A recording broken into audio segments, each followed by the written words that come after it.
So the thing is, testing doesn't have to be dramatic. Okay, we can make it fun. So my name is Younes. I live in Lyon, and I'm passionate about testing and about cooking software, just like you. So I'm a software cook. I try to find some ingredients here and there, some new recipes there, and then some spices here. Like, oh, no, that's too much AI here. A little bit less. Oh, that's not enough. And my main job is actually teaching and sharing my whatever I learned about software development. So I'm also an Angular developer, an Angular Google developer expert, and then the next champion. So I'm passionate about these things. And my business is marmicode.io. So I offer trainings and video course on Angular testing and workshops. And also coaching to coach teams to get their testing strategy right. Who's using Angular here? Yay! Good. And who's been using Jest? Oh, sorry. And who's been using Jasmine and Karma? And who's already using Vitest with Angular?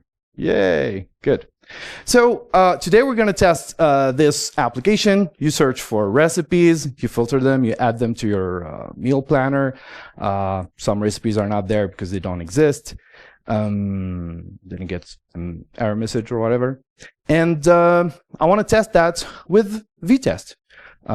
So let's do this. And just need to put my cooking apron because testing can get dirty, you know.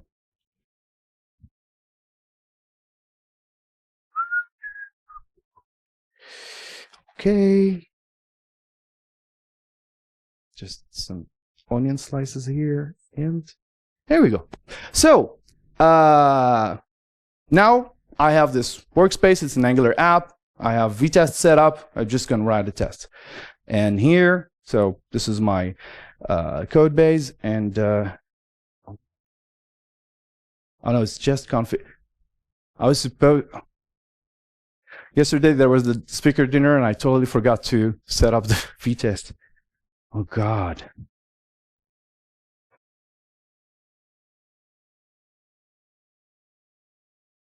What's that?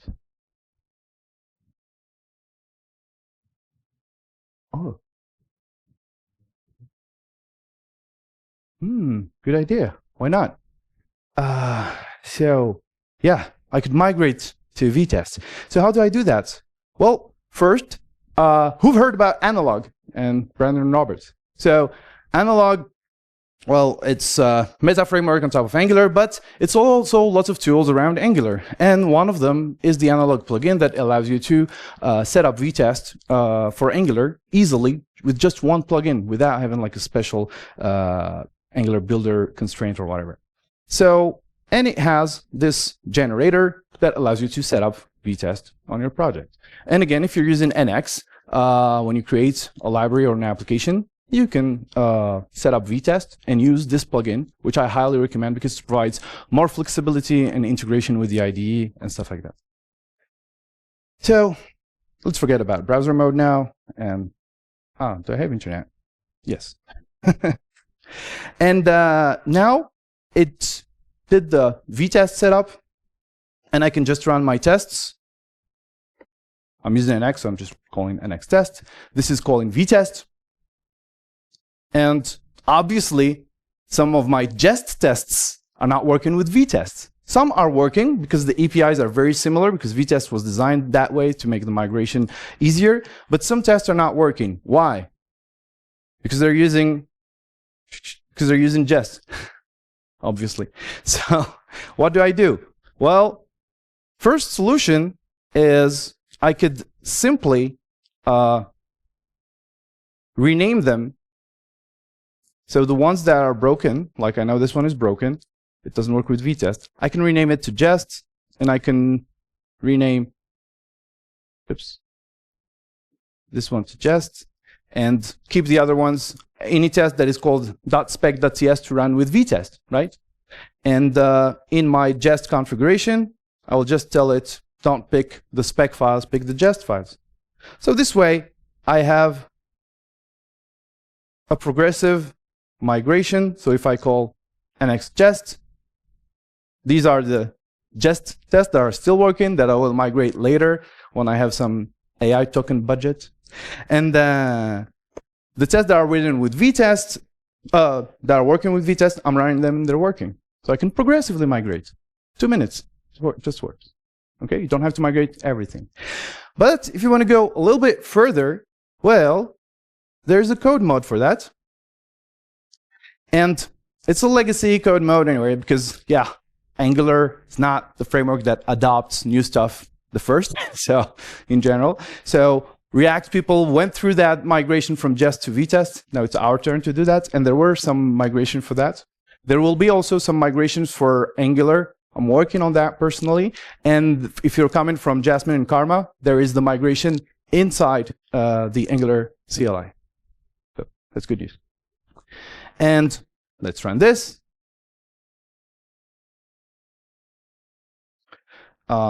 Yes, it doesn't matter, I have some changes.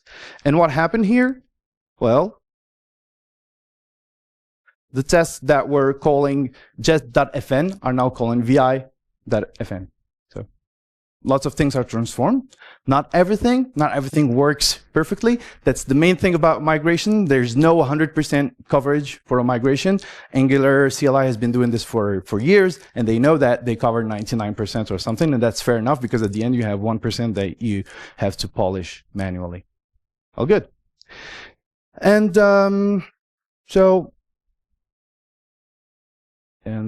that's it. And we're happy with this. But now just one thing. So I have my test running in the CLI. I can see what's happening. And now in Vitest, there is a browser mode, right? So you can run your tests in the browser, because that was one of the main problems with Jest and Vitest, is that you're running in an emulated environment, which is JS DOM or Happy DOM. So it's not really a browser. It's mimicking the browser. You can have some bad surprises. And whenever something goes wrong, you have to debug by printing what's happening there. So for instance, if I just run my tests with the UI, with Vitest, and oh no, sorry.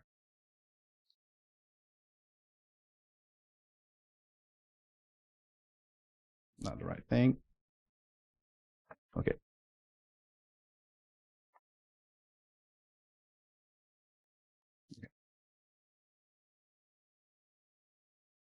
And okay, so my tests are not running in the browser, okay? They're running in Node.js. It's just the UI that with Vitest, which is nice, so I have like the Vitest reporter. So if I have a test that is failing for some reason, guess how do you debug? In general, there are other ways. You could put breakpoints and stuff, but here I'm testing this component here, and what happens is that I'm using for your information here, I'm using the test bed and I'm using the testing library. Who's been using the Angular testing library? Okay, because you don't want to query the DOM manually with the query selector or with the test bed because it can get very complicated. But with testing library, it makes things easier. It makes them more accessible, more readable. So I'm just querying with testing library like this. But when I want to debug, that's where the problems start. So one common thing is just called screen.debug when you're using testing library, right? And how does that work? You run the test, and great. Who has an HTML parser here? Can tell me if what's wrong and if this is working correctly. So that's one of the main issues there. Okay. So how do we fix this? Well, one of the things is that in my Vite configuration or Vitest configuration, this is also very interesting in terms of progressive migration. You don't have to go all in with browser mode or all in Node.js. You can choose which tests run in the browser and which tests still run in Node.js.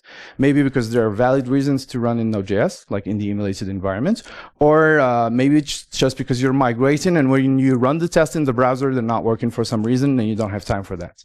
So one of the amazing things about Vitest which only works if you're using the analog plugin. If you're using the Angular CLI unit test builder, you don't have this configuration and options, is that I have different configurations here.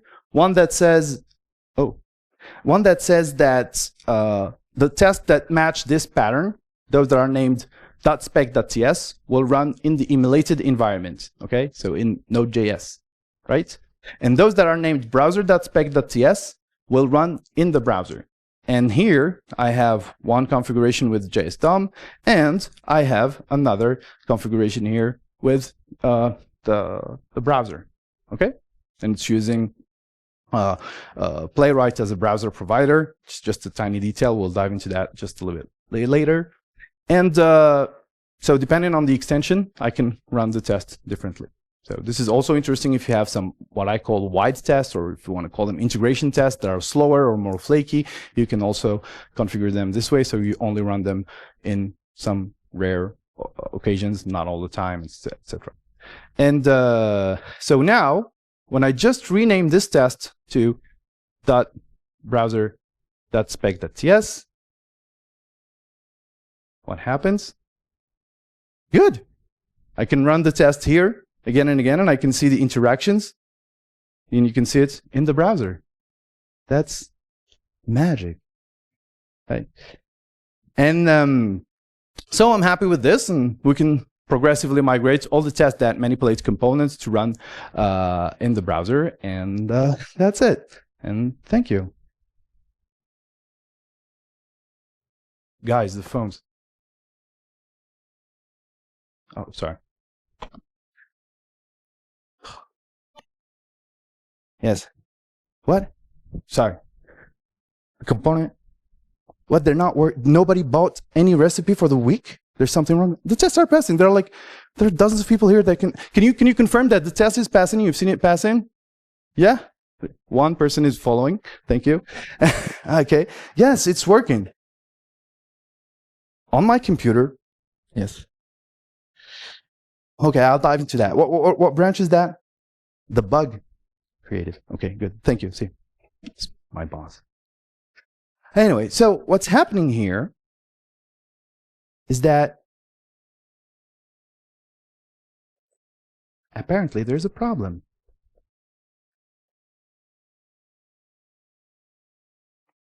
Okay. And I'm gonna run the test. It's working. It's done, so it's working. Okay, good. So, I don't know. It's running in the browser and everything. So, let's try this again. Apparently, there's something wrong. So, here, it's this test that is not working. So, you know what? Let's write it all over again. So, I am up. What I do in general is that I go with TDD, so I write my failing test first. I usually start mostly from like a design doc or something which has the test requirements, and I just write that in plain English. You can call that whatever you want, like comments-driven testing or whatever. And here, okay.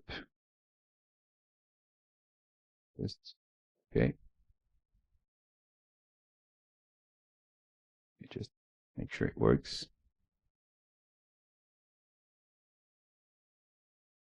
Doesn't matter.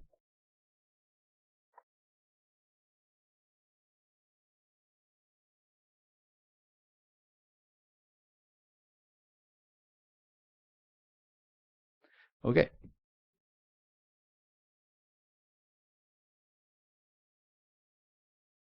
A little cache problem.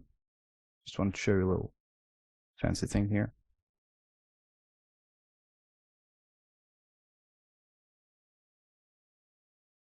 Apparently everything is messed up.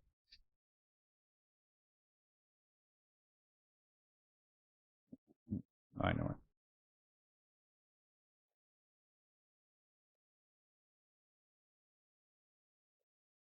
Sorry for this. real life.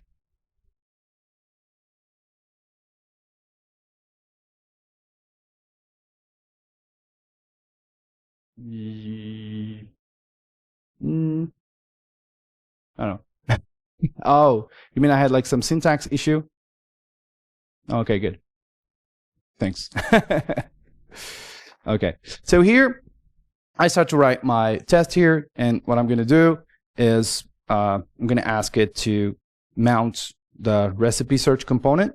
Okay, so I need to mount the component that does this whole thing.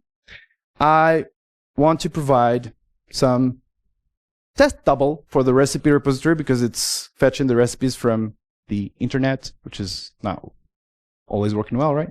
So I need to provide a test double that provides the known recipes there. And so I have to prepare the fake recipe repository with a burger and a salad. And I want to click the first add button and then assert that there is a burger in the meal plan or meal planner. It's the cart. Okay, the meal planner is the cart. So let's do it. So here, obviously, if you have an agent, it helps. And so I can just configure the testing module because I'm using Angular. If you're using React, it just works the same. You don't necessarily have DI, but you could figure out another approach. So you could use the context, or you could use even the singleton system where you can override the singletons just for your test. It works.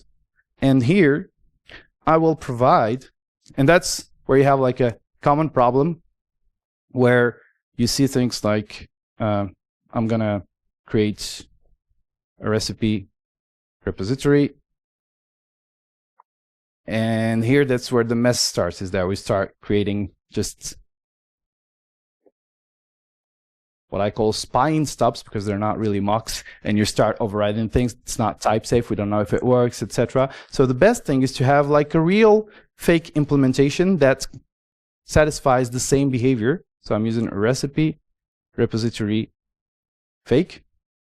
Okay, so the recipe repository fake is a whole implementation that mimics the recipe repository. So most of the time people are complaining, oh, I have to write that and stuff, but especially today with agents, it's pretty easy to generate, right? So I have a little utility for that, and I just say provide recipe repository fake, and this actually will replace the repository with a fake repository. And it will also provide the fake because it has all the methods from the recipe repository, but in addition to it, it has some methods that allow you to override stuff in your tests. Okay? If you want examples of this, you have lots of them inside the Angular codebase, because Angular codebase relies on lots of fakes instead of mocks or stubs. And it's one single effort because you're creating the fakes and they're reusable. And it's completely testing framework or test runner agnostic. And now I can just grab the fake and start configuring it with recipes. And here comes the trouble, you know. Oh, I need an ID. Okay, 0. What the name? Blah, blah, blah. And, you know, and this is where things get really complicated. And this is a simple model. It's just a recipe. Now, imagine your banking thing where you just land in the company. And you're like, what does STP thing mean? Oh, I don't know. You should ask the old guys for the, you know. And so that's why it's really good to have a really old pattern from the 90s called object mothers. They're dedicated for testing. They're not builders for the object. They're just for testing. So they take some shortcuts and stuff. And you're like, you know what? Create a burger with basic info and call it a burger and build it.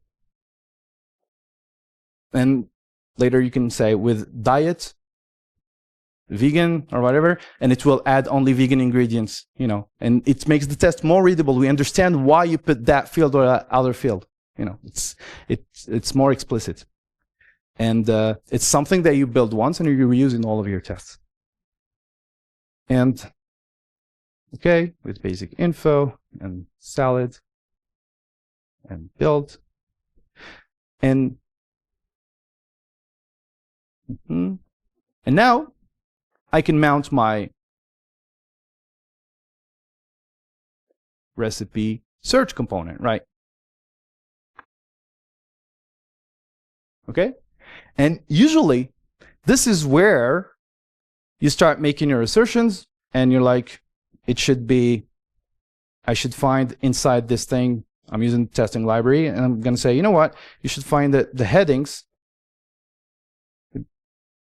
get all by role, and you should grab the first one, okay? And it should have, should be called burger, right? And enable my tests.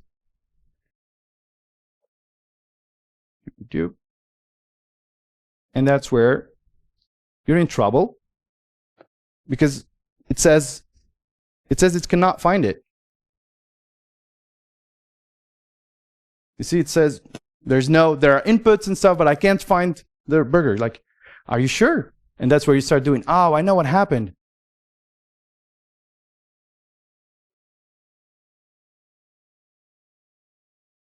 Well, my IDE doesn't understand what's happening, but that's fine. And that's where you start doing, you know what? Trigger change detection. Is it working? No. Triggers another time. Another time. Add a set timeout, you know. Or you start doing, you know what? Let's do when stable.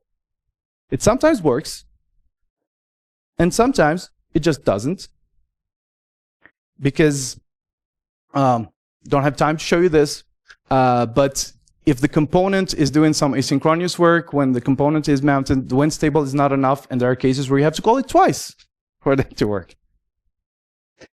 And so it's pretty fragile, and you have to do it after each action, especially if you're going zoneless, and that's the way to go, and you have to think of this all the time. And that's problematic, because your tests are getting coupled to implementation details. So what would be better is that I don't care about this. I just want testing library or whatever to keep trying until it finds the elements.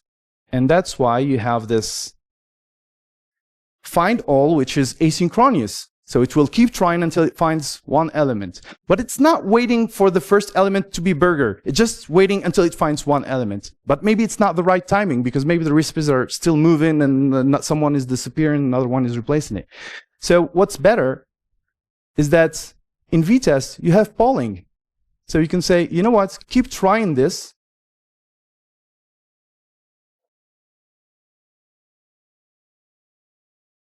Until it works.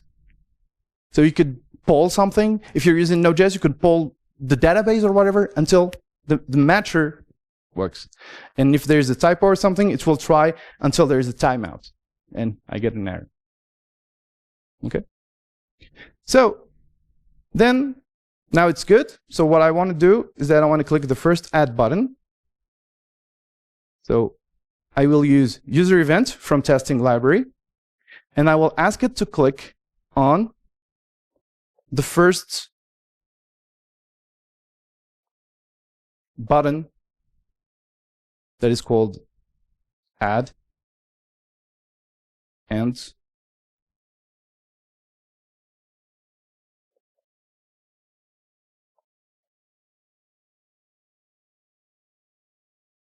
click on it.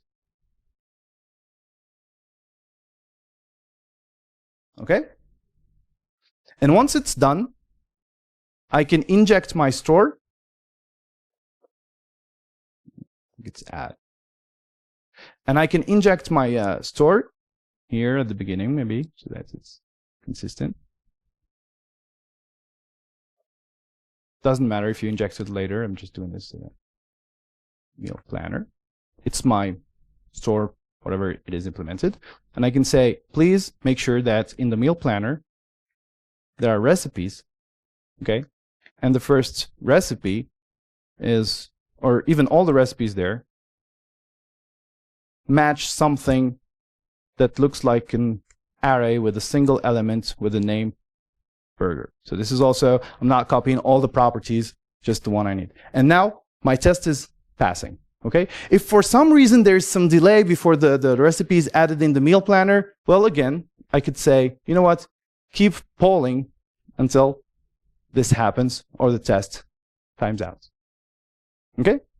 So you see, my test is pretty framework test runner agnostic, and even framework agnostic, except like the setup, like the overriding the repository and mounting the component, and then it's just like basic interaction. So my test is passing, but my boss is complaining. Okay, remember, the test is not working. So let's see what's happening here. So the test is passing, and I click. Oh, sorry. This happens when you close the window manually. Why you shouldn't? Where did I put the water? No. And the test is really passing apparently, so it really manages to click on the add button and it's added to the meal. But did you notice something about the add button?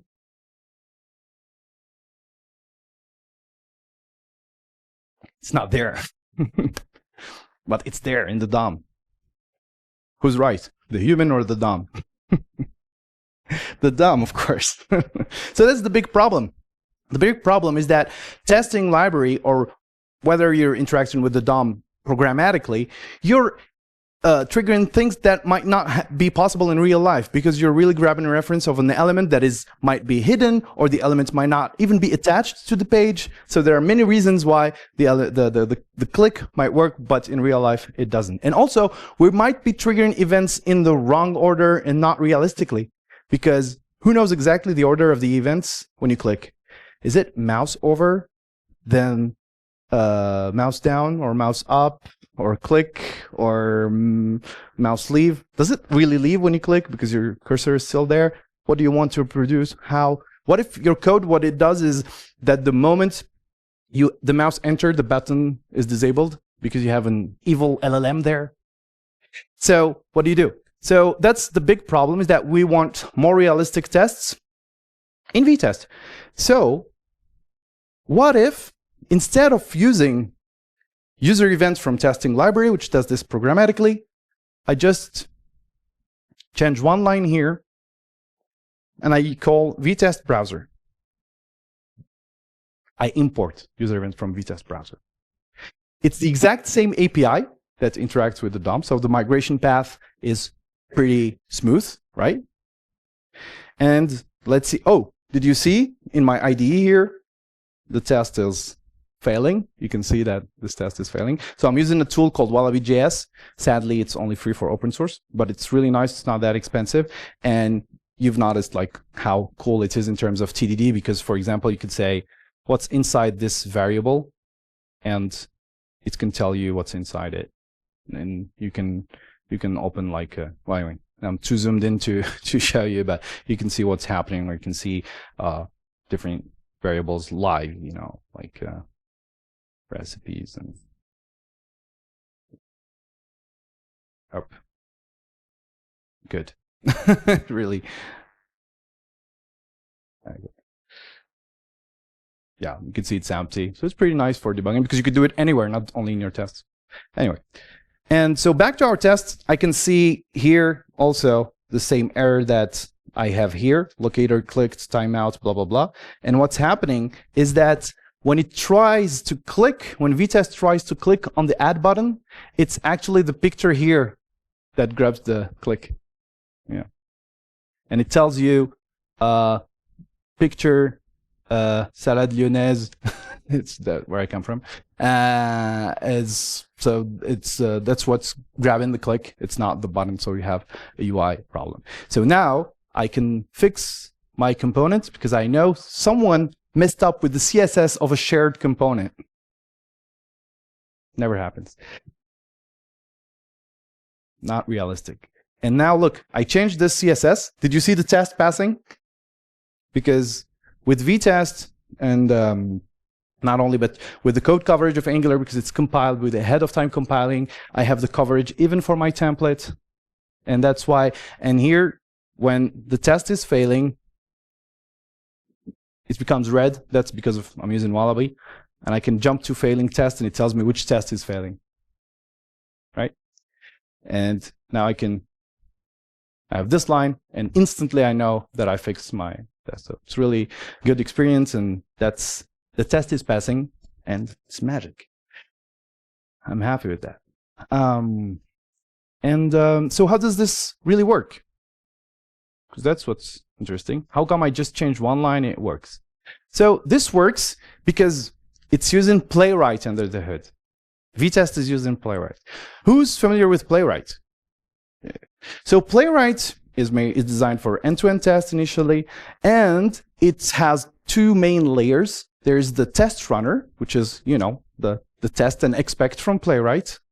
And there is the automation engine, which is the Playwright package under the hood that allows you to orchestrate the stuff on browsers, And it controls the browsers through Chrome DevTools protocol, or BD in the future. But it's using something that can do more realistic things that are impossible when you're in the browser. Because when you're running your code in the browser, how can you interact with Shadow DOM?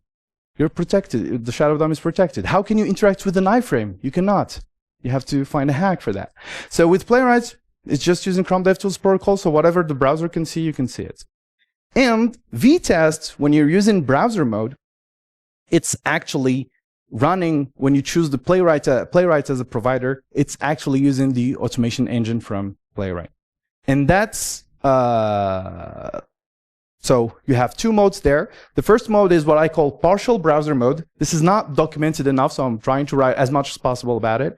So that's where you just enable browser mode and you're like, yeah, now we're using browser mode. But that's what we had just before.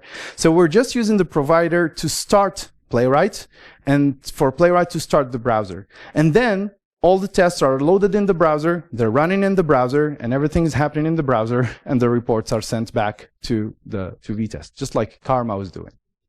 A little bit better, but still. With full browser mode, the difference is that whenever you interact through the Vitest/browser package, you're actually interacting through the provider, through the Playwright provider. So you're controlling the page with Chrome DevTools protocol. So when you click, the code is actually running in the browser, but it's communicating with the Vitest server that is controlling Playwright, which is controlling the window where your tests are running. It's a little bit crazy, but it works. Yeah. And that's what makes these assertions more realistic. And instead of using user events, which is not very convenient, but it's compatible with testing library, you now have a page API that is very similar to the one from Playwright. That's done on purpose. And so let's just switch that quickly in our code. And back to our recipe search. So here, instead of using user events, I could use page API. It's a bit more, it's a bit nicer because you can do just page, get by role, button, name, add, right?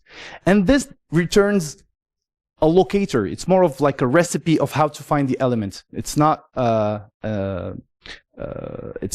really fetching the element in the DOM. So you can keep it for later. You can reuse it multiple times, and you can chain it with other get by roles inside and stuff like that. And you can trigger the click and call await here. And oops, sorry. Yeah, sorry. Oh. All good. And I can remove this. And I can remove this. So it's a bit more readable. Oh, there are two buttons. So it's not happy that there are two buttons. There are two add buttons. So I have to be explicit. Please click the first one. Now the test is passing. Good. And so that's all. Yeah. Sorry. What again? What? The server is drowning because there are many requests? And what do you want me to do? Debounce? You want me to debounce? Okay, I'll do it right away. Sorry. I hope the next speaker is not on a rush. I just have to fix this. So what's happening here is that we have a little problem, is that the filter that we're using, which is tested here, so let me just make sure all our tests are passing. Sorry for this. Wasn't planning on this.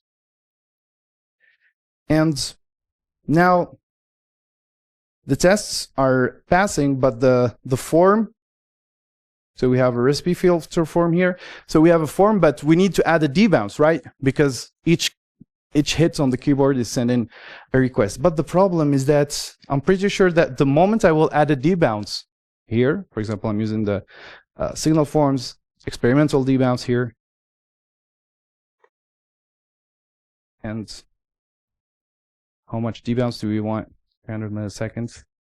And we all know what happens when you do this kind of things. You add a debounce. Usually. Well, some tests fail because the delays were somewhat hard-coded in the code. So, and that's, God, I don't know what to do.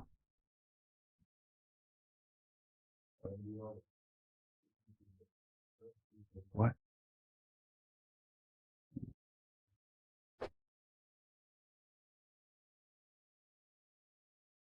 Oh, wow. Okay. This rings a bell. Thank you, whoever you are. And so I'm just going to show you quickly the solution because I don't have that much time. Due to all these interventions, I don't know, do they count on me because it wasn't me speaking? So here I have the debounce, but so the thing is, I have a test here that is actually testing the debounce. Okay, so I have one test that is testing the debounce, but I don't want to all my tests to test the debounce. So I have like this little time machine thing, which is actually nothing more than just a little wrapper of Vitest APIs. Sorry, this is a brand new API that appeared in Vitest Core 0.1.0. And the API is not very meaningful because it's really low level. It's related to how other third-party libraries work. And it has, so I tried to create like this little wrapper that makes it a little bit more explicit. And here, the thing is that when I'm in the recipe filter, I'm flushing the timers so that Angular can render the components. Then I can advance time, make sure that the output was not triggered, then advance time a little bit more, and make sure the output is triggered after more than 300 milliseconds. But in my recipe search components, where I have also other tests, I don't want to have to care about all these fake timers, right? But I also don't want to wait for 300 milliseconds in all my tests, okay? So what do? Well, the solution is that there is a new fast forward mode, okay? And what fast forward mode does is actually this new API from that Angular team actually brought in Vitest and other frameworks.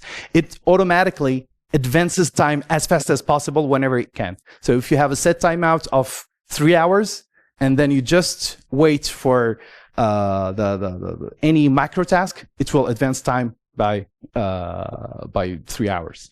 You know, so your test you're just saying, please fast forward everything, and it just works. So that's pretty cool. So this means that even if you have like hard-coded timers in your code, like debounces and stuff, you don't need to worry about them here. And so it's pretty neat. So let me just wrap it up. So one last thing. So I've seen many hands raised about Playwright, but the problem with Playwright is that you cannot officially mount Angular components and just test components. You can only go with end-to-end tests, right? So what if you could mount components in Playwright? Okay. Well, I've been trying for 2 years to work with the Playwright team to bring that into Playwright, but they had like other priorities, like AI, for example. They didn't worry about it that much. So we've created Testronaut. And special thanks to Rainer, who's working with me on this, and we're providing this new tool that allows you to mount Angular components and in the future other frameworks. So you stay in Playwright, but you can mount your Angular components and provide dependency injection, whatever, configure whatever you want, and but you're still in Playwright and test your components there. It's the early days, so follow us on social media, and so that we keep you posted. We also have a Discord on the website, so check it out.